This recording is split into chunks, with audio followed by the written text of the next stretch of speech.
హల్లెలూయా. మనకు తగిన విషయాలు ఉన్నాయి, మనకు తగని విషయాలు ఉన్నాయి. పరిశుద్ధులకు తగని కొన్ని విషయాలు ఉన్నాయి. అవి పరిశుద్ధులకు తగవు, లేకపోతే అవి పనికిరావు, వాటి వలన ప్రయోజనం లేదు, వాటి వలన దేవునికి మహిమ లేదు.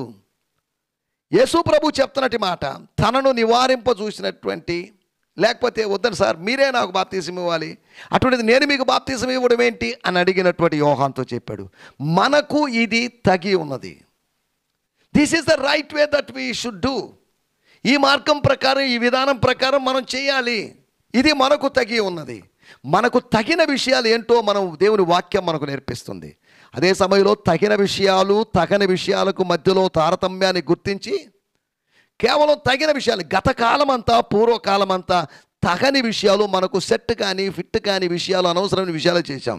ఇప్పుడైతే మనము తగిన విషయాలు చేస్తూ దేవుని మహిమను పరుస్తూ మనం ముందుకు సాగాలి.